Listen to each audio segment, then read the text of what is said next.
उसका निशाना इतना अद्भुत था कि कई फुट दूर से भी वो हाथी के माथों के बीचों बीच गोली मारकर हाथी को ढेर कर दिया करता था।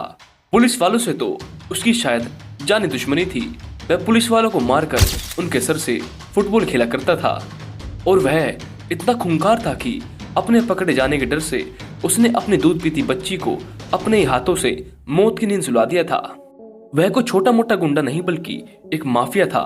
उसके पीछे एक दो थाने की पुलिस नहीं बल्कि 2-3 शहरों की पुलिस लगी हुई थी और इसके ऊपर कई लाख रुपए का तो इनाम था। तो दोस्तों आप सोच रहे होंगे आखिरकार मैं किस माफिया की बात कर रहा हूँ। तो दोस्तों हमारा आज का वीडियो कुख्यात चंदन तस्कर वीरप्पन के ऊपर आधारित है। तमिलनाडु के गोपीनाथम में 18 जनवरी 1952 को वीरप्पन का जन्म हुआ था। वीरप्पन का पूरा नाम कोसे मुनिस्वामी वीरप्पन गोंडर था। बचपन से ही जंगल में पले बड़े वीरप्पन को जंगल के चप्पे चप्पे का मालूम था।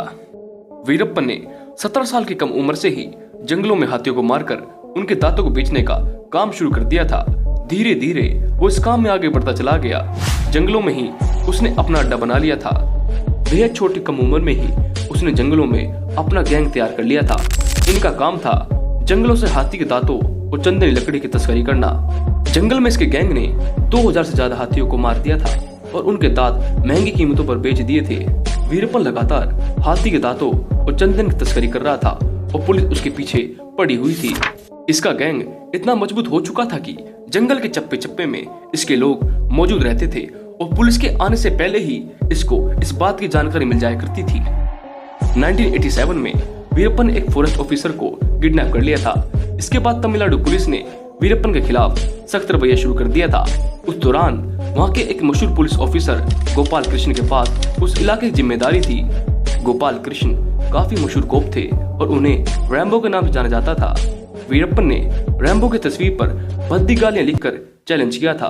रैम्बो अपने साथ 4 पुलिस वालों, 12 मुखबिरों और 2 वन्य अधिकारियों के साथ वीरप्पन को पकड़ने जंगल में पहुंचे थे।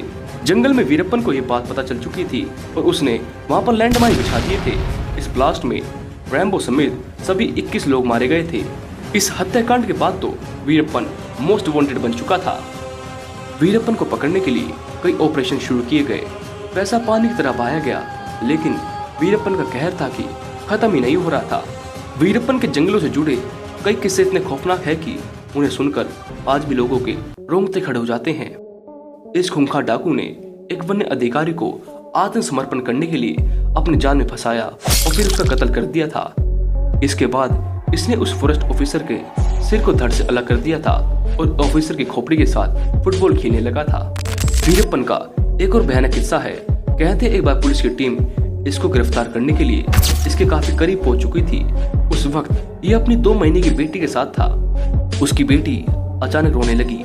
पुलिस बच्ची की रोने की आवाज के साथ साथ आगे बढ़ रही थी।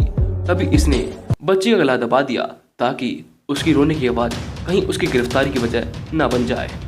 आखिर सोचिए कितना बेरहम होगा ये डाकू वीरप्पन।